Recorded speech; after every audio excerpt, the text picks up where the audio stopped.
mengatakan makan untuk anak-anak kita tidak penting. Menurut saya bukan orang yang waras, bukan orang yang cinta tanah air. Astagfirullahaladzim.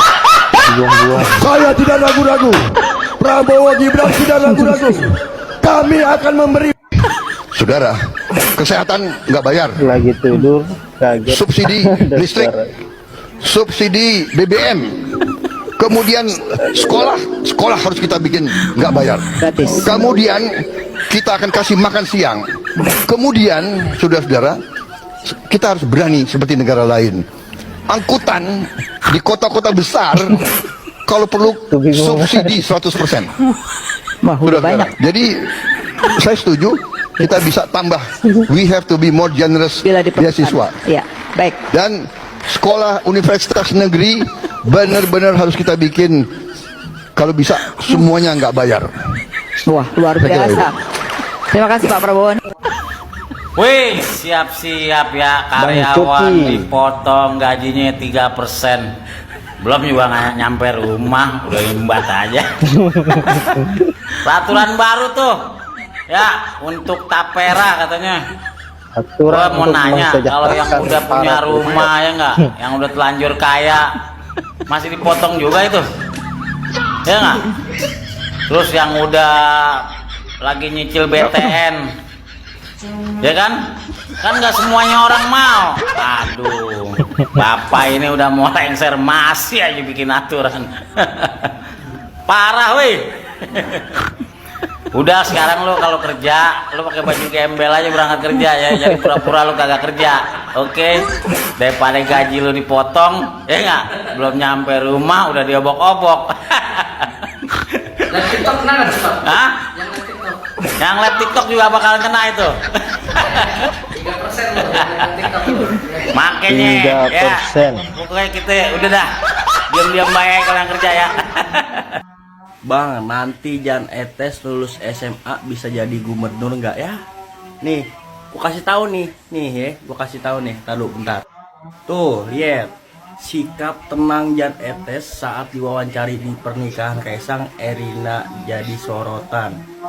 Disebut memiliki aura pemimpin. Tuh, lihat, Koplak. udah dipersiapkan, nggak perlu nunggu lulus SMA. Kalau bisa lulus SMP mah dijadiin lah. Udah dipersiap, anak sekecil itu udah dipersiapkan jadi penjabat. Jadi ceritanya tuh gini guys, awalnya si keponakan jadi calon gubernur, si anak jadi calon wakil gubernur.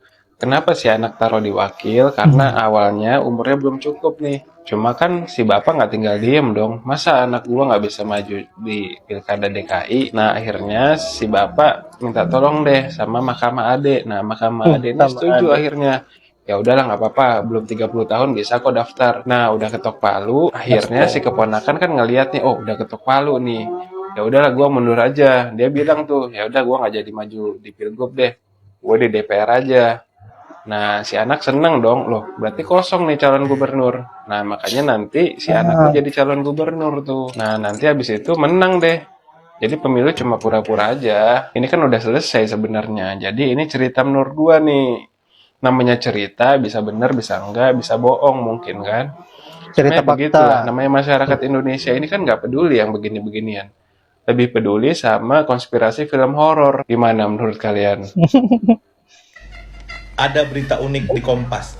Baca. MA ubah aturan batas usia calon gubernur. Kaisang bisa maju pilkada Jakarta. Oma.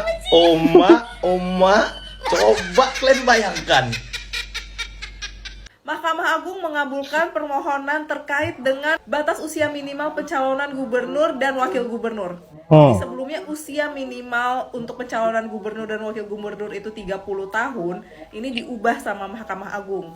Diubah jadi berusia paling rendah 30 tahun untuk calon gubernur dan wakil gubernur, terhitung sejak pelantikan pasangan calon terpilih.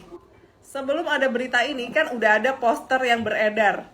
Poster ini kalian tahu lah, ini keponakannya Pak Prabowo, ya ini anak kandungnya Pak Jokowi. Yang mana Kaisang ini umurnya 29 tahun dan akan berusia 30 tahun pas bulan Desember. Sedangkan Pilkada DKI itu bulan November kan.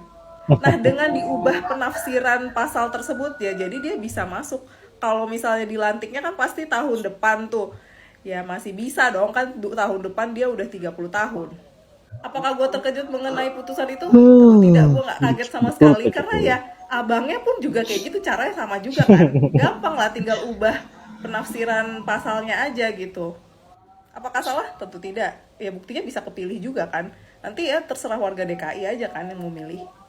Nah, jadi warga DKI mau pilih siapa nih? Ponakan Prabowo dan anaknya Jokowi atau Heru Budi?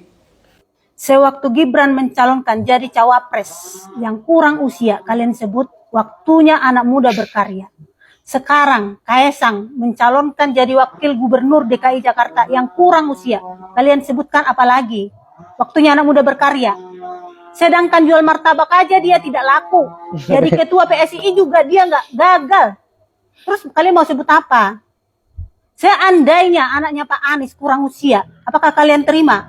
Seandainya anaknya Pak Ganjar kurang usia mencalonkan, apa kalian terima? Tidaklah. Makanya sebenarnya di sini biang keroknya siapa? Yaitu kepala negara Pak kita. Jokowi. Dengan seenaknya mencalonkan anaknya yang kurang usia.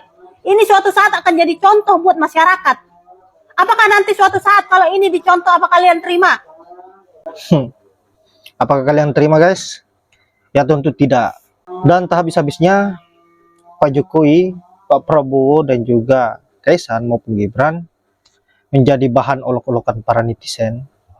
Dan bahkan cucu dari Pak Jokowi yaitu Jan Estes sudah ikut terseret dengan apa yang menjadi fokus para netizen saat ini, yaitu Pak Jokowi ingin menerapkan politik dinasti di negeri ini.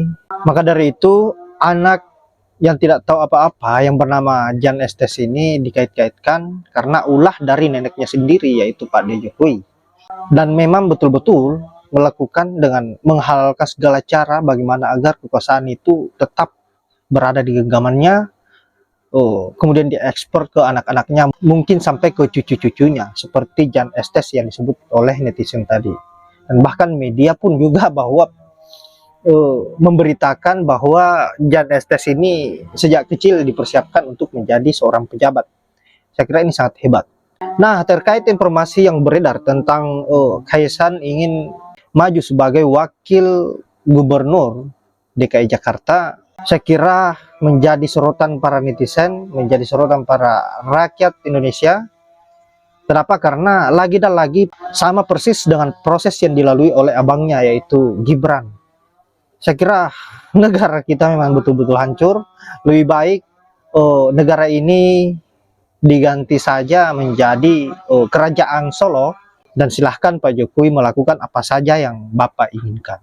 Biarkan rakyat kekayaannya dikuras habis, dan perkayalah orang-orang yang mengikuti kalian, kelompok-kelompok yang ada di barisan kalian, supaya kalian semua lebih sejahtera dan lebih kaya tentunya.